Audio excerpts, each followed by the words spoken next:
Welcome to Rates and Barrels. It's Tuesday, August 19th. Derek Van Riper, Eno Saris here with you on this episode. We have some baseball news you should know, including Kyle Tucker getting multiple days off amidst a recent slump. We'll dig into what's been happening to him really for the better part of 2+ months now at the plate.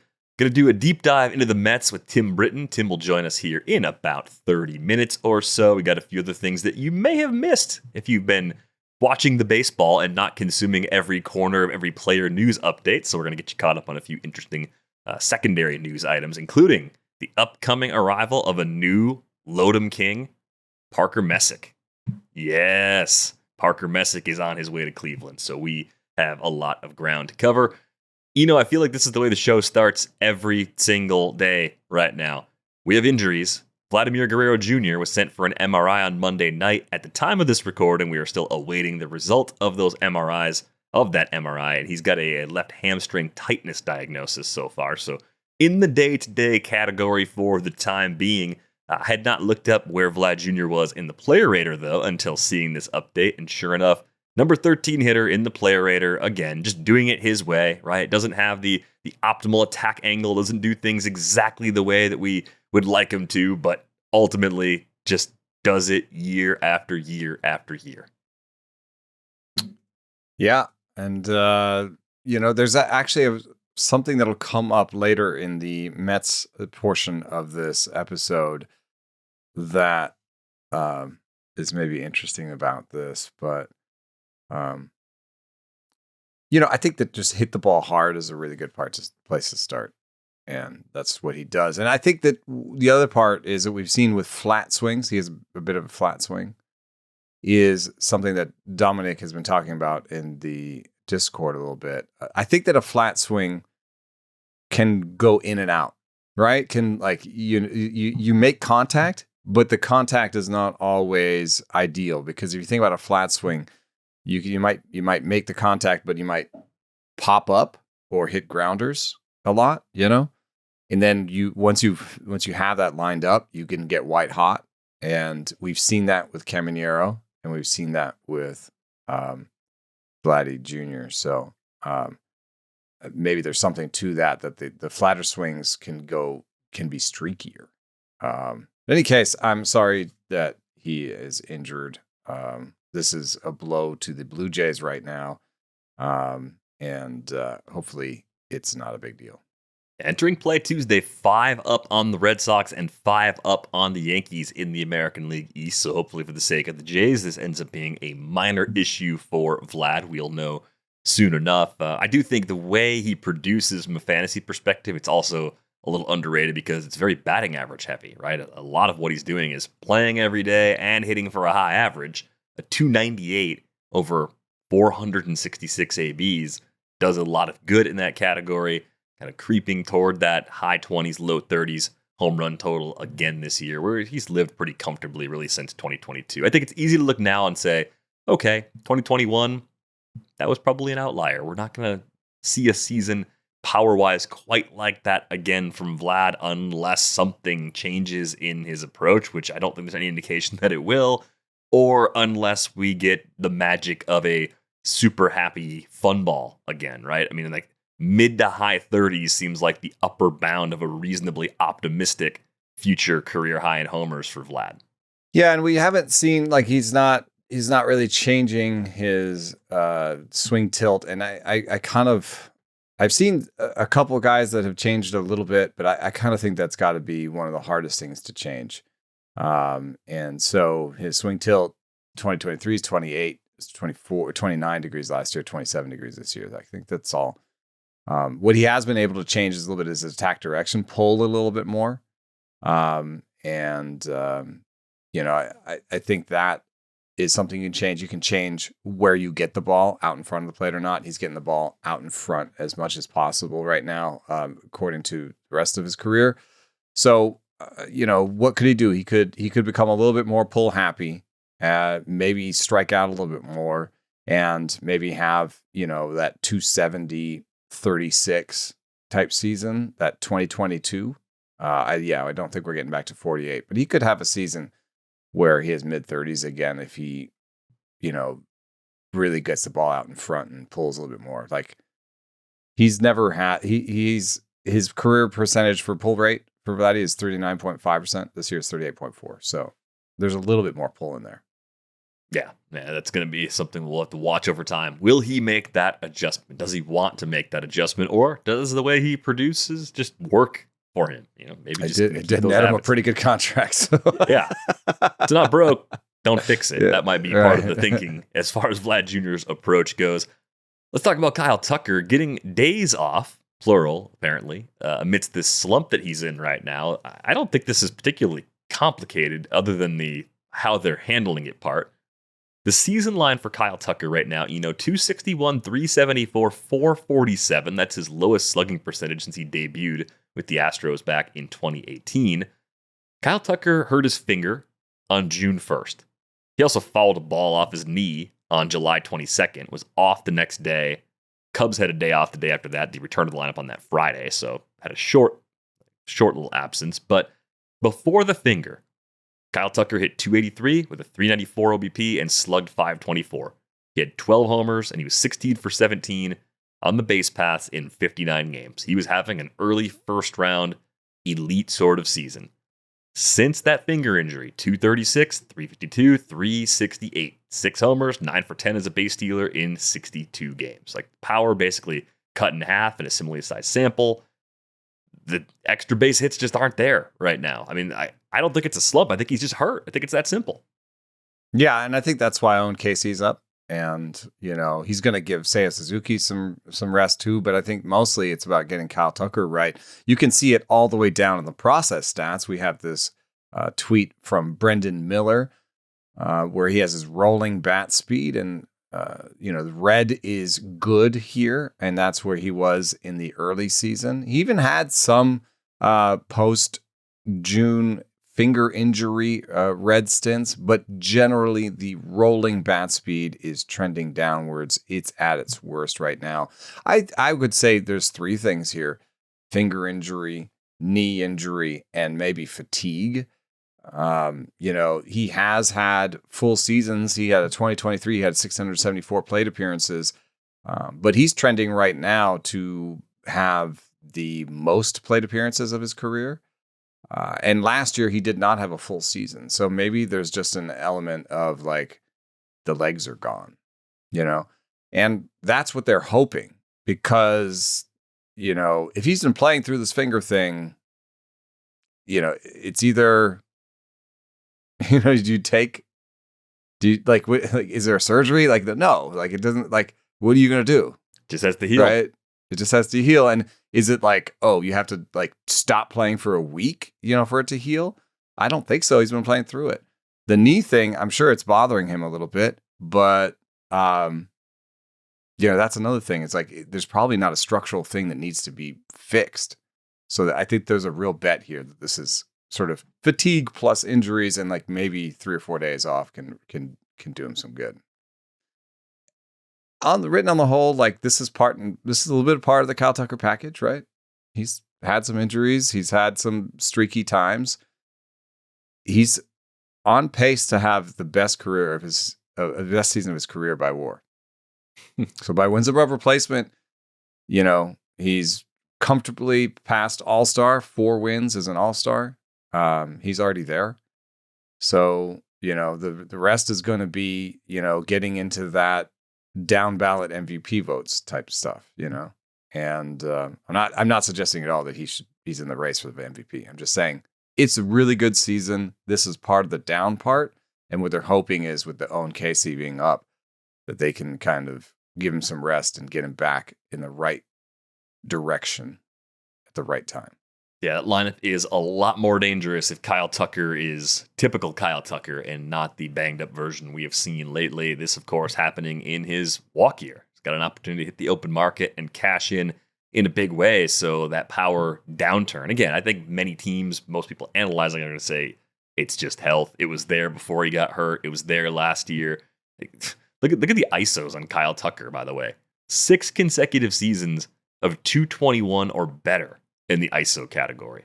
And I realize 2 of those years were short. One's shortened because of the COVID year, and 2019 was split between AAA and AA. But The thing you were worried about with Kyle Tucker, though, right, is that it's not high-end max EVs, right? So you wonder that the power might not be there long term. If you're talking like a 8+ year deal, maybe that power years 6, 7, and 8, or sometime at the back half, is not what we want it to be.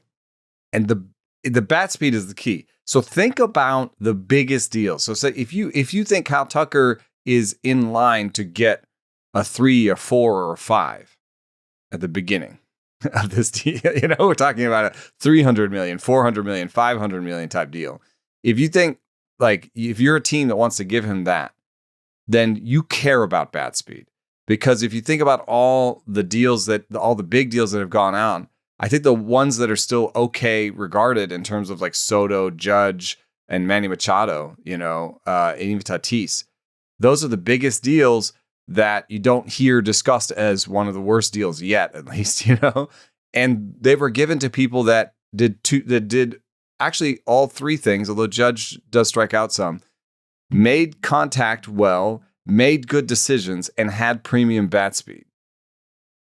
Xander Bogaerts did 2 of those 3 things, but did not really have the bat speed. And that deal is, I think, is not well regarded. At least not by me. That's one of your favorites. Sure you've heard that before. That's the first one. I know. First one. I love him as a player and as a person. Like, it's great, but it's just the contract doesn't make sense to me. So, any case, I think that the Kyle Tucker deal, there will be many debates in front offices about his bat speed when they are discussing how much they are willing to pay. I feel like if you were sitting at one of those tables, you might say the number should start with a 2. And maybe that means fewer years to get him the AAV he wants, but maybe you see him a little more like a $250 million guy. The only thing I would say in the other direction is that he's 28 and that he's multifaceted. So I do like that, he still has speed. Think of like Trey Turner's another one where he didn't really have the bat speed, the elite bat speed, but he had elite speed, elite contact, so you kind of, there's like a suite of things you can do. If you're elite at enough of them, I'm interested again. However, even though Kyle Tucker has good speed, it has not turned into elite defensive ability. So you can't necessarily make the Trey Turner case for Kyle Tucker, right? Yeah, I think shortstop. You're modeling his defense at a level above Soto's, but you're right. You're expecting left field in the long run and maybe split time at DH. But yeah, is his comp? I mean, imagine if Christian Yelich had reached free agency. Yelich did Yelich have more? But it's so different because I think he had great bat speed, and he has a totally different swing because he hits the ground. He hits the ball on the ground. So. Mm-hmm. This is a guy who is maxed out power-wise, given his bat speed, by hitting so many fly balls. I think. Here's a worrisome comp for you. Cody Bellinger. Okay, you see some Bellinger in there. Interesting. I think the year-to-year has been a lot more consistent, though, than Bellinger. So I think that's going to drive the price up quite a bit. That's true. That is definitely true. And that's why Cody kept getting 1-year deals and 2-year deals and stuff like that. So that's true. Well, we'll dig more into that free agent case once the time gets closer. But it's been a strange year for Kyle Tucker, and I think health is the main reason why. One other news item here up top before we check in with Tim Britton. Jordan Westburg left early with right ankle discomfort. It just seems like injuries keep finding Westburg going back to the second half of last year, right? He got hit by a pitch, hurt his hand or wrist last year. Still on a 30-homer pace per game, has slightly improved his average and his OBP. The underlying numbers still look good. I think all the things I believed about Jordan Westburg, despite the injuries, have proven to be true. And now maybe we're starting to wonder if we have to ding the possible playing time ceiling because of the injuries of this year. I mean, getting hit by a pitch last year, that's just random. But this seems like a little bit more of a stuff bothers him, nagging kind of stuff can knock him out of the lineup. So maybe we don't project him for 650 plate appearances next year, but skills-wise, I think what we've seen looks pretty solid these first 2 seasons in the big leagues as a regular. Yeah, the other thing that worries me is not necessarily just so much the accumulation of injuries, but also that they seem to take a while to come back from. He had a hamstring, I think it was hamstring. Remember that he was supposed to be coming back and they're like, nope. And they had to step back off of it. That was a hamstring, right? And so I just feel like he doesn't heal fast. And that is an extremely Dr. Nick moment. That's pretty, because like we don't know the extent. Like if he had a grade 2 and they didn't call it a grade 2, then we're just like, oh well, they just had hamstring strain. Maybe Baltimore screwed that up. So maybe the way it was covered, I don't know. Like I don't know if slow. Like you might be worried that he's in that bucket. I don't think we can put him there. I think you need a couple years where it's like, oh yeah, the long end of the timetable is always what we get, and it has to come with detailed like quality. When is he supposed to be back, or when would players ordinarily be back? If that does ding him, I could see like a certain strategic window that makes a lot of sense for Westburg next year, where it's like, I think I would like him a little bit more in draft and hold, maybe, where I can draft maybe a backup high, and so then I can be like, I've got 2 or 3 guys that are in the position. It might be annoying to have him in like a 15-team league with no IL, and he's on your bench a lot and like hurt, and you're like, he's too good to drop, that could cause some issues there. If I was going to project a plate appearance total for him next year, I think it would start with a 5. All right. But still, if it's 575, it's not bad. Still, it's one notch, maybe notch and a half below what you're looking for at the top end of the pool. I was noticing that the eligibility at second base for next year is going to require 5 more starts at the position. He's played 15 games there, played a lot more at third, so he could be dual position eligible again. He may not do it because of Jackson Holiday.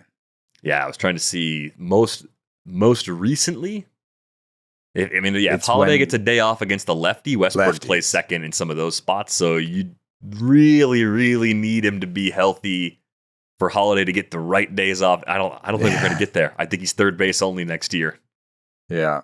Which is too bad too, because third base and second base in a lot of leagues is an amazing combo, because you've got third base, second base, CI and MI all in one player. It's really nice. Yeah. Even though he's been dinged up, it's been very helpful to me in a couple leagues.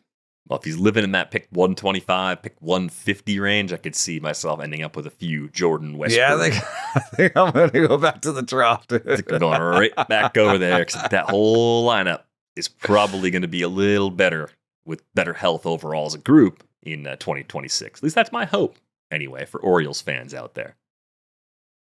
Now it is our pleasure to be joined by Tim Britton, one of our great beat writers covering the Mets here at The Athletic. This is a Mets team that has frustrated fans in a big, big way lately. 6-14 in their last 20 games. 13-17 in the last 30. That's below the Rocky line, Tim. That's how you know things aren't going well. If you look at the last 30 and your record is worse than the Rockies, your fans have a right to be angry.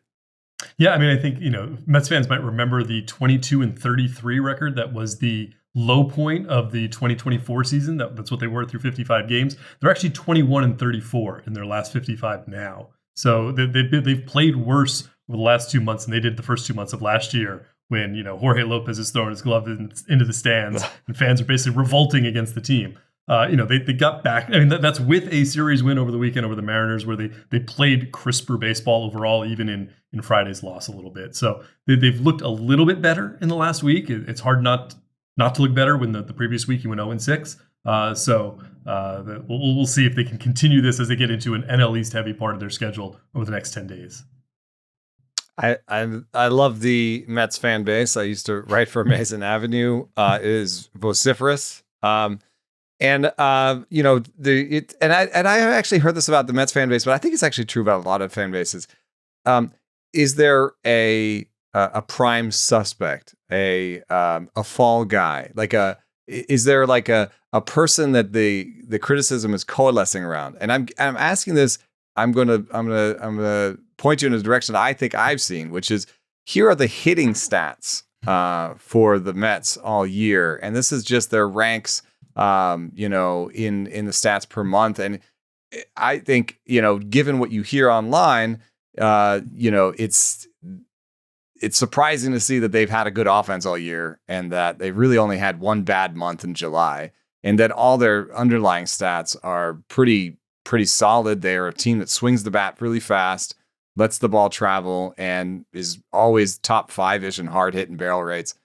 They're a good team offensively, but it seems like they hate the hitting coaches and they hate the hitters. Like, where do you see as like the culprits, maybe who people are blaming and where the actual culprit has been? I mean, where is there a difference there? Yeah, I mean, I think the main target probably for the online criticism has been the two hitting coaches, Jeremy Barnes, and especially I think Eric Chavez. Yes. Barnes and Chavez have been the hitting coaches there for 4 years.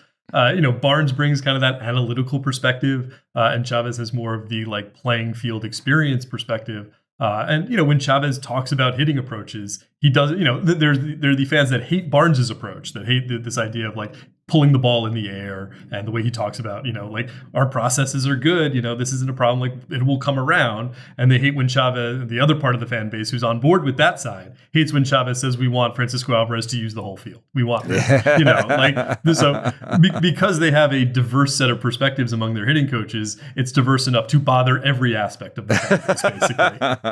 And I think, the reason they were not scoring as many runs as those numbers suggest early in the season was they were not hitting with runners in scoring position, which, as we all know, is not something that generally lasts the entire season. In fact, in the month of July, they were terrific with runners in scoring position. The problem was they were pretty bad when no one was on base, and so the numbers just flipped for them. And so, I think their OPS was something like 630 with no one on base. It was 850 with runners in scoring position. It was like the opposite of what it had been for 3 months, but it still leads to not that many runs being scored when you've got that dynamic. So I think that's the reason people have looked at this offense, which was supposed to be the strength of the team, and said, Francisco Lindor had a had 6 to 8 weeks, but then was not the Francisco Lindor we were used to seeing for 2 months. I think Pete Alonso was great for a while, and then went in had July was one of his worst months. Juan Soto embodies that split with runners in scoring position and men not on base. It's a huge split for him. So it's just kind of like all these little things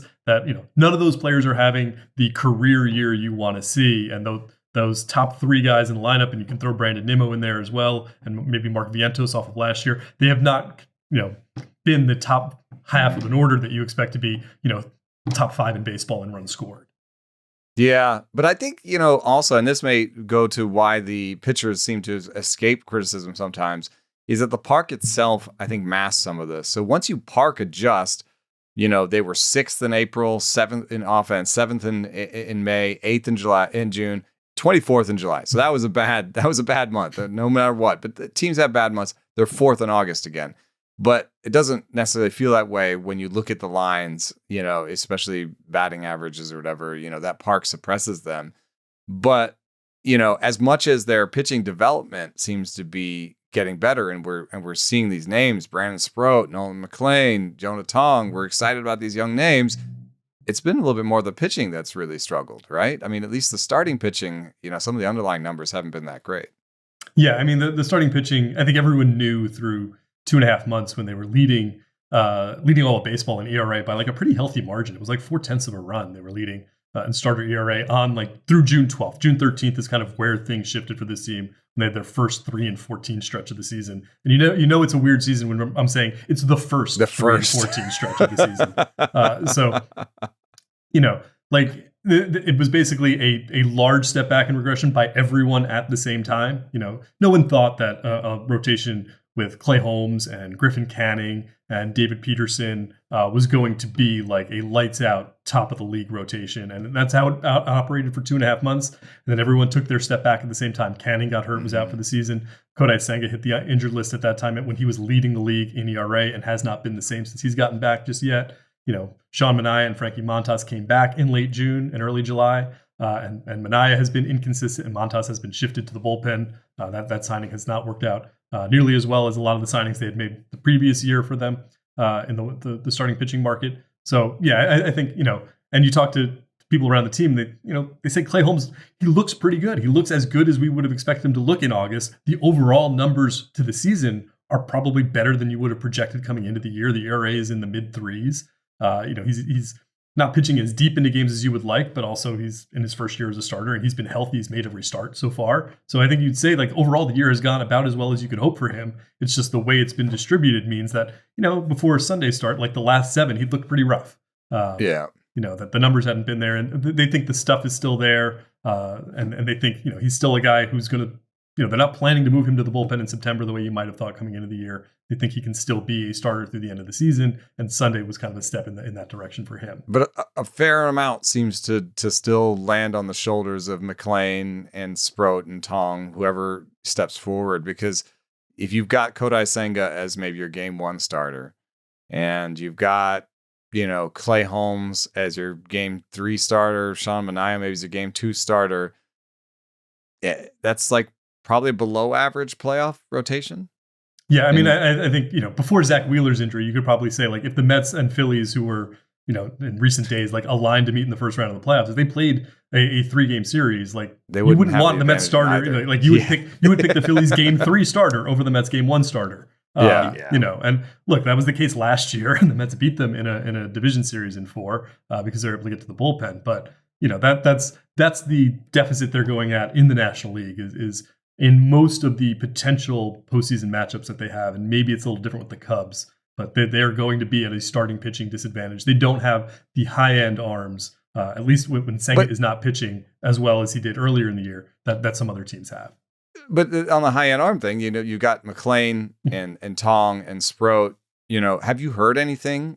I mean, I know Tong just made his AAA debut? Yeah. Sproat's been there. I kind of feel like a little bit of that, like sort of Francisco Rodriguez in 2002, where like they're like looking to capture lightning in a bottle and maybe be like, oh, you guys haven't seen this guy, and he's actually pretty nasty. Do you think there's a chance that Tong pitches in the major leagues? I mean, I think there's a chance. I think the thing that interests, and I haven't spoken in depth with people in the organization about him just yet because we just got past the McLean promotion. Right. With Tong, like, the stuff is so good. Like, Sproat, I think, is probably a more refined pitcher at this stage in his career and his development. But Tong's stuff really jumps at you. I mean, he leads the minors in strikeouts. And you can imagine him like you're talking about. And he literally jumps at you. It's a unique, like the closest thing to Tim Lincecum that we've probably seen since Lincecum. And that's the guy that Tong studied growing up in outside Toronto. So you can imagine him being like this postseason, the guy who bridges the gap between your starter who goes 18 batters and the back end of the bullpen that they built at the trade deadline. Maybe he fits in that capacity, but they've got some other people they've got to work through first. They've got to figure out, is Frankie Montas the guy we roster the rest of the season as a long man? They just released Paul Blackburn in a similar spot. Paul Blackburn was making $4.5 million. Frankie Montas is making 17, and next year as well. What do you do with, guys like Reed Garrett, I think, is their only optionable reliever right now. He's too good. He's been an important part of that pen. Yeah. Like Ryan Stanek has fallen down the depth chart. Do you decide to move on from him? He was your primary setup guy last October, and a guy who throws 100 and can still be a valuable piece for you if you want. So they've got a lot of I think the problem they have is they've got a lot of muddled options, and they have to kind of distinguish over these next 6 weeks. First they can get into the postseason, but distinguish over those 6 weeks who gives us the best chance, who's our best 12 pitchers, 13 pitchers for a postseason roster. How do we want to work 27 outs with what we have? Is Tong even on the 40-man? No, not yet. Neither him nor Sproat are on the 40-man at this point. So that's part of the issue too. Neither has to be on the 40-man this fall either. So it's not like So that's one of the reasons. We may not see them. Yeah, that's one of the reasons earlier in the season, like Blade Tidwell was the first guy up because he was the one who was going to have to be put on the 40-man this year. He was the one that kind of wanted to see what he had. That's also why he might have gone in that trade. I mean, you had the same problem with the outfielder, right? Gilbert had to be put on the 40-man. So like, if you thought that they overpaid for Tyler Rogers, part of that was, well, those are guys that they may not even had a 40-man room for. Yeah, Tidwell and Gilbert were in that same spot. And then even Jose Buto was a guy who, as they're building out this kind of bullpen, might have been a guy who didn't have any options left, might have been designated for a sign. That's why, it reminded me of that like Atlanta trade for with the White Sox a couple of years ago, like the 5-for-1 for Aaron Bummer. Yeah. Like that. But those are all guys that Atlanta would have released. That's kind of what this deal was. With that was maybe the some higher ceiling potential. Yeah, Soroka and Shoemake and all those guys. Yeah. That was a fun trade. We should have more trades like that. Straight up actual dump trades. We're like, we're gonna get nothing for these guys, so I guess we'll get one player by packaging them all. Or rent a reliever. all together. There was some breaking news earlier today from the lineup side of this roster. Francisco Alvarez just went on the IL with a right thumb injury. Now, correct me if I'm wrong. Here, the UCL in his left hand last year, right? So this is the other thumb. Tack that onto the hamate that required surgery. This feels like Alvarez is now one of those guys this year that just cannot catch a break physically. Just when he was starting to play, he was playing really well, I think, coming off of that stint at AAA too. Yeah, I mean, you go back to spring and that hamate injury, which was also the left hand, that really interrupted. He had gone through this huge swing overhaul in the offseason, got the JD Martinez school of hitting, basically. That's why they were talking about an all fields approach for him. And he didn't get the time in spring to kind of work through it. And so he was doing that in the regular season. And, you get to mid to late July, I think he was sitting on 6 extra base hits for the season, over 2 months of playing time. And they decided to send him down to AAA. He kind of went back to basically his old swing with a couple of tweaks here and there. And he comes back. He's got 6 extra base hits in the last week. 3 homers, 3 doubles, 9 for 20. His OPS, since he returned a little less than a month ago, was over 1,000. So that was a guy who was really lengthening out that lineup. He's a guy who hit 25 home runs as a rookie 2 years ago. So certainly, I would have just left him alone, man. Just it may not look great, but let him grip it and rip it, man. Yeah, I mean, this was to be clear, this was like his decision, his initiative that he wanted to go about, and so they said, yeah, sure, you can explore it. Let's see how it looks. And they didn't get the chance to kind of refine it in spring the way they would like to. Sometimes when the player comes to you with that, it's Sean Manaea saying, let me try to be Chris Sale in mid-July in the successful season, and sometimes it works. And sometimes it's Alvarez trying to do a complete overhaul, and it doesn't.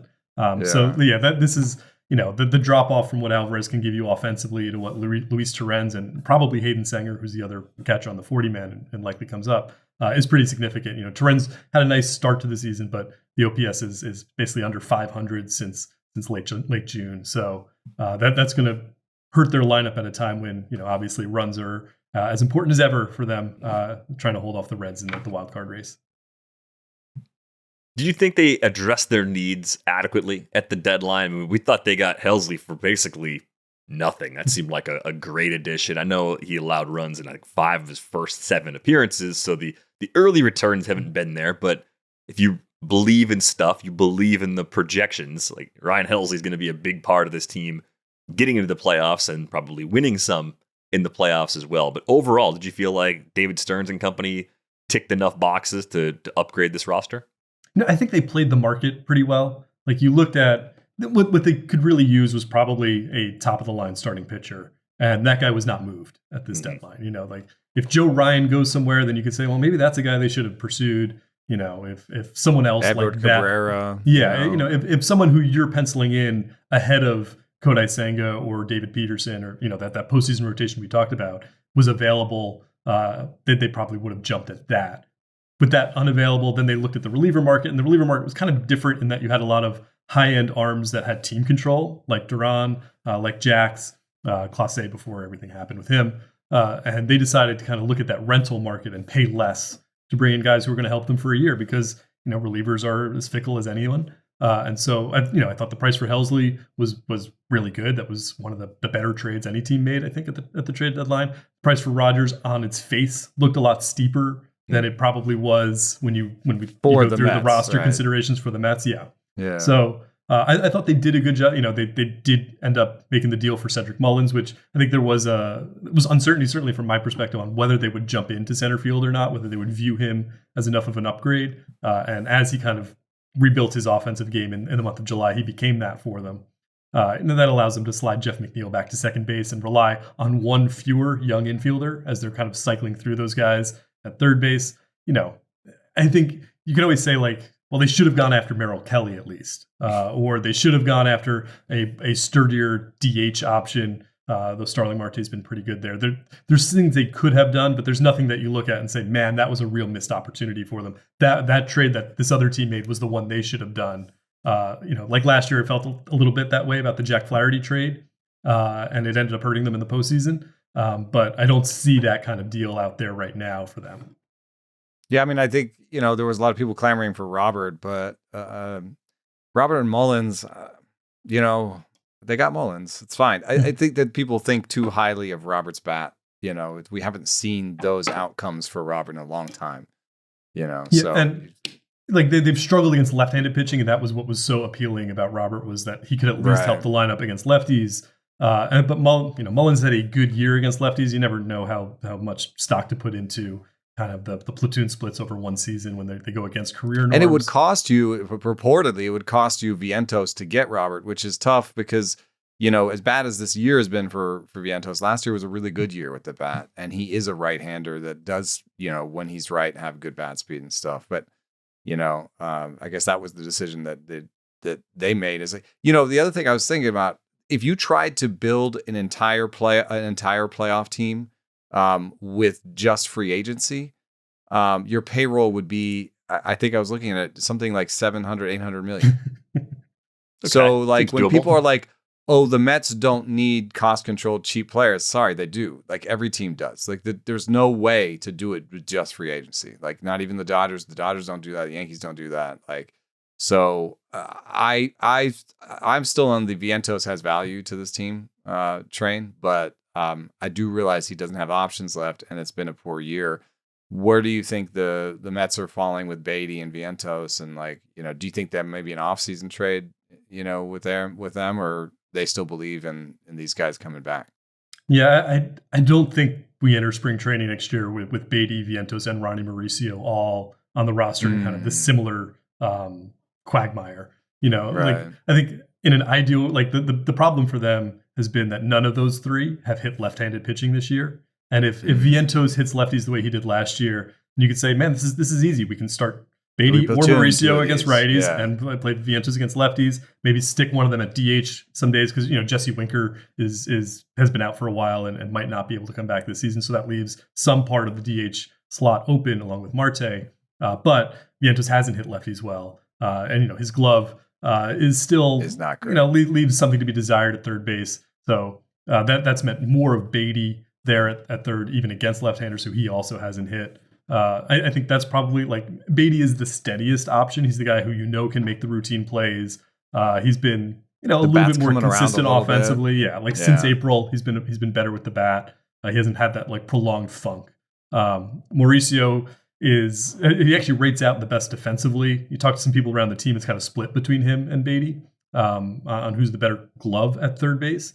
But Mauricio, he's going to have nights like he did in San Francisco where he hits everything hard. Looks like one of the best players you've ever seen. Then he's going to have nights where he strikes out 4 times on pitches in the dirt. And that's because he chases a lot. And it's like the problem, they've got 3 guys there. And I think if they played any one of them, they'd have a reasonable option.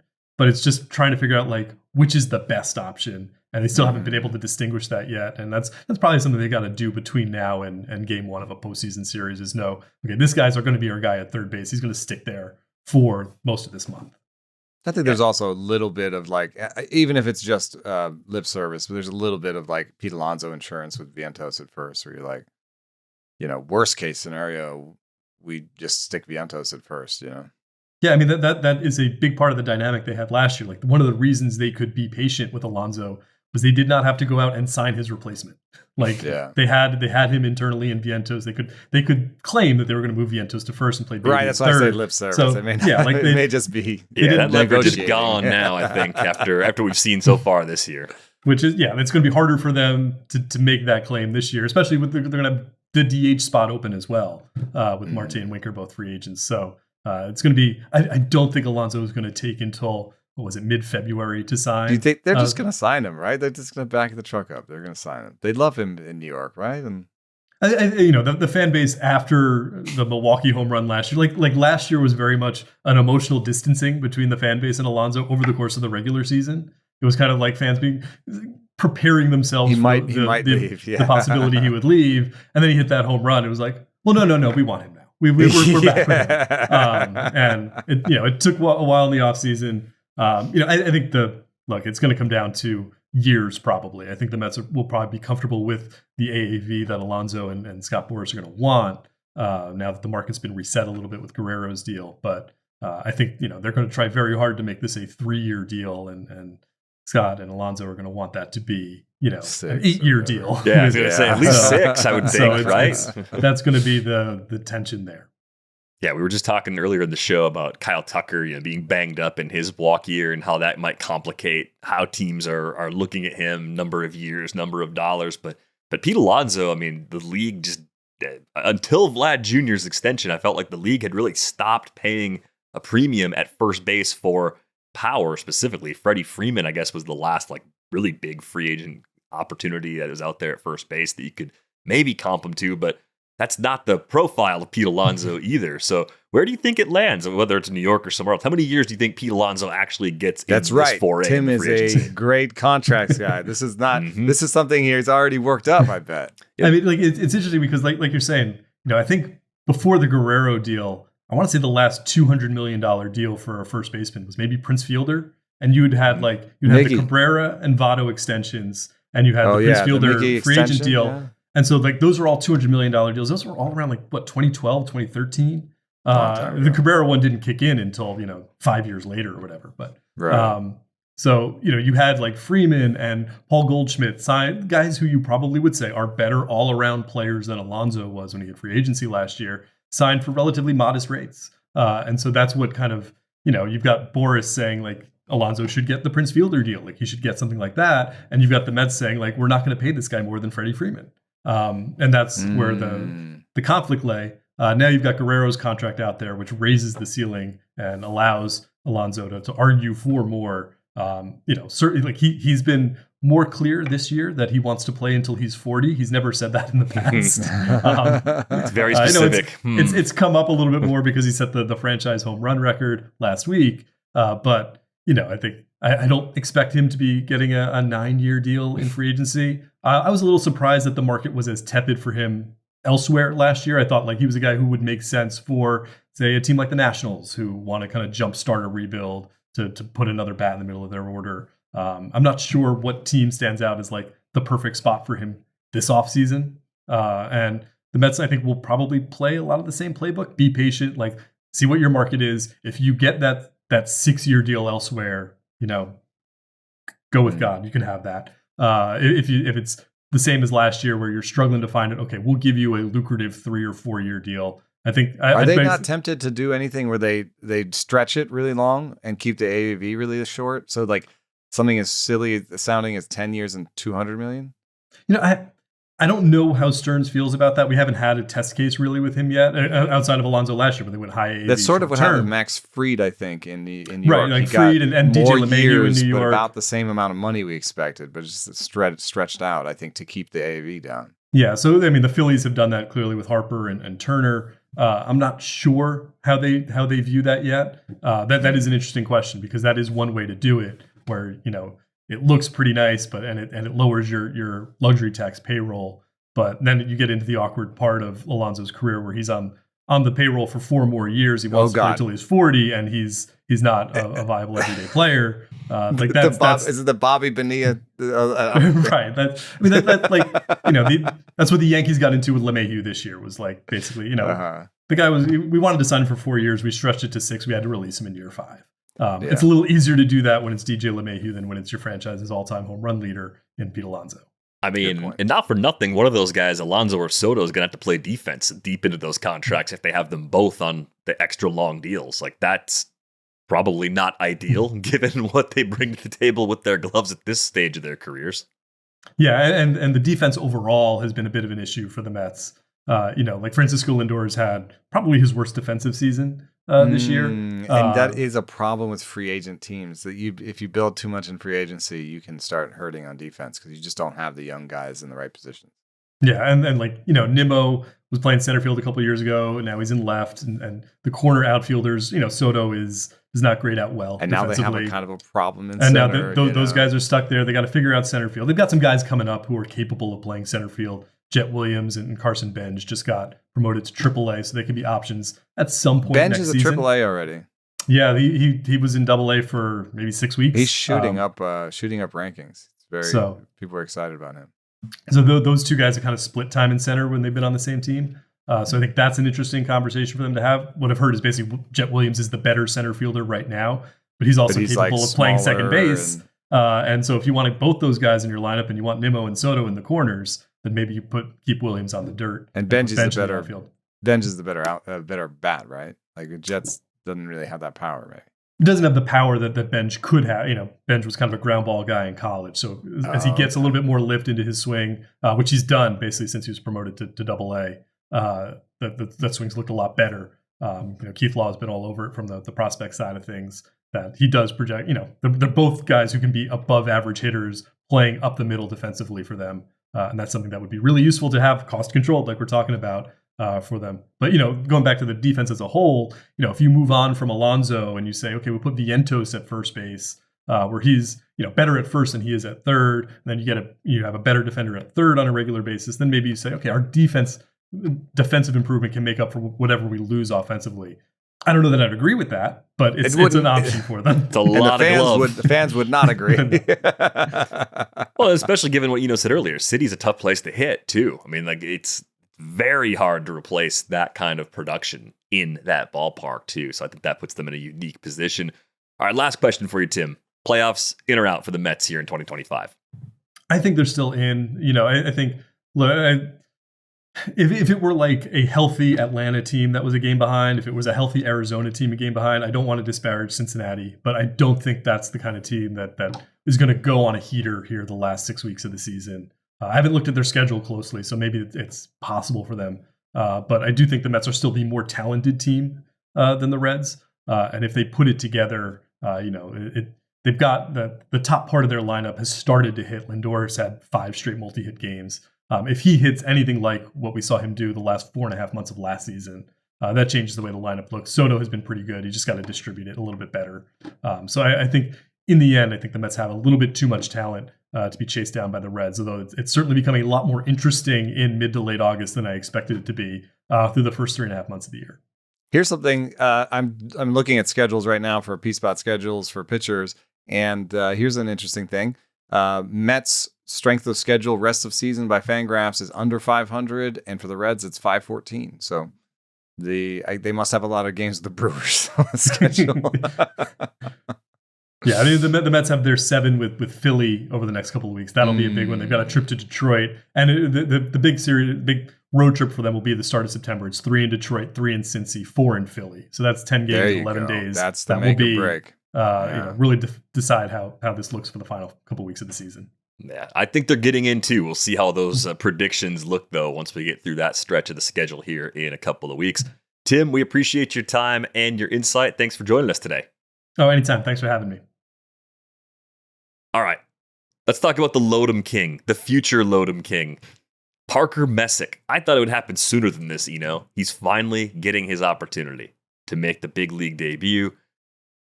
I love this because the way he's often described is back-end starter. He's a larger human from the left side, and they may use him in bulk. Joey Cantillo went down over the weekend, so whether he starts or ends up working in bulk on Wednesday, that's still to be determined. Cantillo has a hard time staying healthy. Yeah, he does. Near 30% K rates from Messick at just about every stop, at least mid-20s everywhere. The walk rate has crept up a little bit as he's moved through the minors, with the biggest jump being ABS system at AAA. So I'm kind of curious to see where that goes. I'm going to guess that a lot of our conversation from Monday is going to pretty clearly apply to Parker Messick, where we never see a high 20s or even especially a 30% K rate from in the big leagues. Projections point you to 19.9% from Zips up to 21.7% from Oopsie. That's probably the more realistic expectation, but thinking about where he pitches, how the league has struggled against lefties, I think the command is actually better than you'd think for someone with a walk rate like that. I would not be surprised if he gets the proper usage, if Parker Messick is actually a useful deep league pickup. Yeah, I mean, Fangraphs Prospect Support has a 50 command future 55. And it's built on a plus changeup as a lefty. So, lefty alert. Lefty alert. We're talking about that in the Discord as well as just the There's a Trevor Rogers stan in the Discord. Oh, there's at least one. Actually, I don't know if I can even take Parker Messick. Pretty loud. I don't think I can claim Parker Messick for Team Load'em. I just noticed he's 49th on the updated prospect list at Fangraphs. That probably disqualifies Parker Messick from at least short-term Load'em status. And he had a 105 stuff plus in AAA. Oh, well, that's now you're screwed. Now we got prospect analysts that like him. We got a model that likes him. I can't possibly like Parker Messick. Forget everything I ever said about him. I was stashed him last year. I know Nesbitt is working on this. I don't think it's come out yet, but it is the year of the lefties. We've talked about that on this show, is that lefties are having the best outcomes against righties that they've had in a really long time. And I think it's also lefties are at their rarest and they've been in a long time. So I think that's all it is. But we have Matt Eddy, listener from Baseball America, who's in our league. Has always been a fan of lefties. He's like, just give me the lefties. And we have so many examples this year of lefties outperforming their models and their projections. Chris Bubich, Noah Cameron. Even Cantillo's been pretty good. I mean, who am I missing? There's Andrew Abbott, the Jacob King, Lopez, Trevor Rogers. Jacob Lopez. I mean, the lefties are killing it right now. So, hey, Parker Messick, pick him up. It seems like everything's going in the right direction.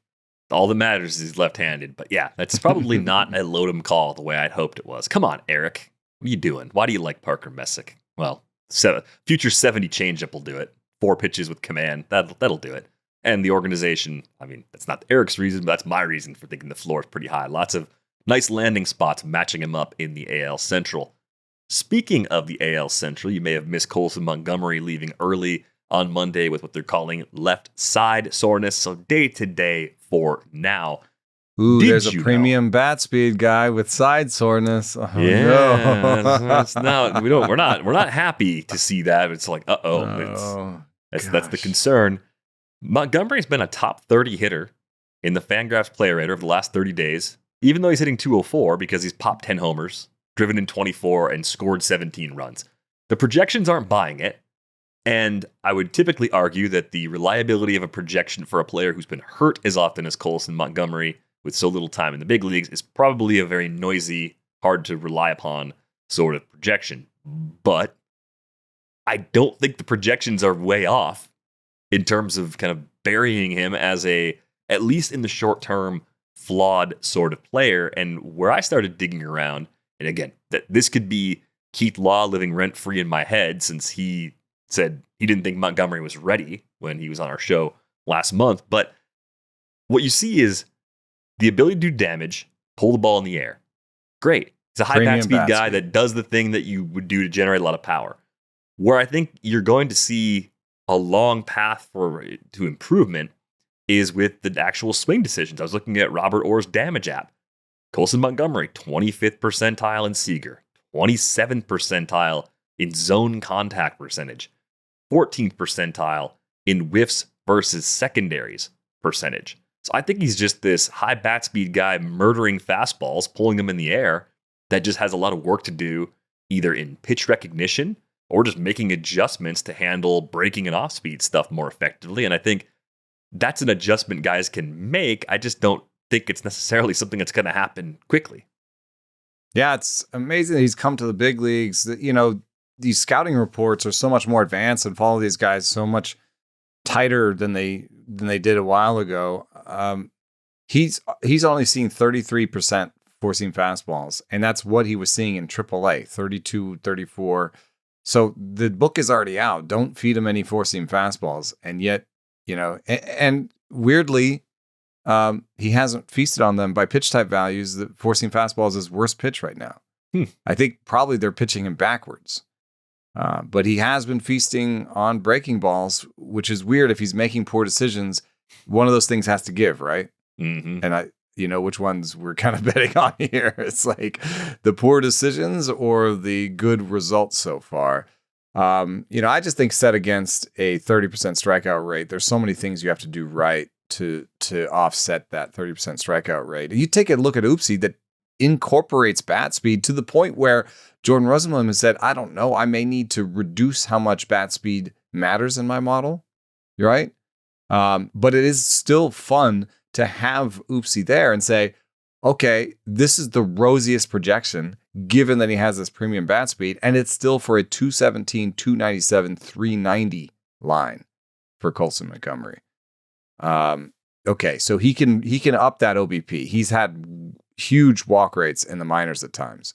So let's say he gets that walk rate up. He gets it to like a 320 OBP. And let's say he even keeps a 200 ISO. So it's like a 420 slugging. That's a good player. That's a player that the White Sox need. That's a player that can maybe even play third base or second base if he can't play shortstop. He's going to be a player for them. But fantasy requires a little bit more than that. That's a 320, 420. That's a 740 OPS. You know that the 700 line is like Jeff Zimmerman's line, where like if they can't put up a 700, then they're not going to be playing in the field very much. So it's pretty close to that 700 line, and it doesn't sound like a star.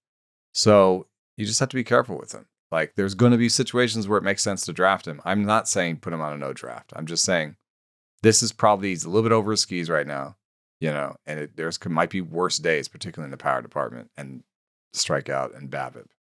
I'm trying to come up with like a best case scenario for someone that strikes out this much, hits the ball hard. If you could start to make better swing decisions and chase less, you could maybe talk yourself into like a Willy Adames longer term outcome at the plate. A lower average, lower a little bit OBP. of O'Neal Cruz without stolen bases. Yeah, but then that's the main thing too. Is Colson Montgomery has not been running in the big leagues. He was 4 for 5 in 60 games at AAA. How much of that is the function of health? I mean, they have him as a 40 grade runner at Fangraphs too, so it's not like you're expecting 15 or 20 bags. If he does start running again, you're expecting 6 to 8, probably. Just picking his spots carefully. That would probably be a positive outcome there. But he chases so much more than even like Eugenio Suarez. You know what I mean? Yeah. Like that. There's like your 10 points of chase percentage between him and Eugenio Suarez. So it's like there's not a real easy comp. Some of the guys that he comps well with are guys who run and play premium defensive spots. So him playing shortstop is actually pretty important to his outcomes. If you think he's not a shortstop, which some people think, then then it gets a little dicey. There is a pretty big difference though in the O-swing percentage if you toggle from the StatCast data source to Sports Info Solutions. The Sports Info Solutions one has him at 38.4%. StatCast has him at 29.4%. And that kind of tracks more with what we saw at AAA. I mean, that's almost exactly what he did over the 2 seasons there when you put them together. And yeah, but it's still, even if you use StatCast percentiles, because they have a different baseline, I think they must judge something different. He's like, it's not telling me because it's still grayed out, but I'm guessing it's about a 25th percentile right now for chase for Colson Montgomery. Not horrible, but certainly not good. Yeah. And if that's kind of an inherent, like this is who you are sort of trait, it might be something we don't expect to improve a lot. Even it can. You can get better. You can chase less. You end up swinging less. Are you going to go from 25th percentile to more than like 40th or 50th percentile? Like that seems like a pretty large improvement, and it probably does come at the expense of swinging as often as you'd have to. But it may never help power. It may never help in the fantasy stuff. It may never help his batting average that much. This might be a conversation that helps his OBP and keeps him on the field. But I do think, I traded him away. I traded him away in a 12-team dynasty, in the middle of this hot streak, for someone that you might find very boring, Elliot Ramos. And I did it because I was like, batting average is still a category in my league. And, and I traded away O'Neal Cruz in the same league this year for Gunnar Henderson. So this is, I was like, batting average is something that I'd like to protect. I'd like to have that's good on here. And I think I can accrue enough homers and stolen bases with the more steady batting average approach guys, because they're going to put more lottery tickets on the field. So maybe Colson Montgomery is a better roto player because you just put him in for the year and you get your 30 homers and 5 stolen bases out of him. If he's healthy enough and hits 30 homers, then the low average doesn't hurt you that bad in those deeper leagues, and he ends up being kind of useful. But I worry that the per game outburst we saw is going to drive that price to a level that makes it really hard to fit him under rosters. I think he's an MI for a 15-team league at best. More draft and hold for me than somebody I'd want in a league where you're making pickups each and every week. Well, that's going to do it for this episode of Rates and Barrels. Thanks again to Tim Britton for joining us. Thanks to Brian Smith for putting this episode together. You can find us on Blue Sky. Eno is Saris.bscout.social. I am DVR.bscout.social. We are back with you on Wednesday. Thanks for listening.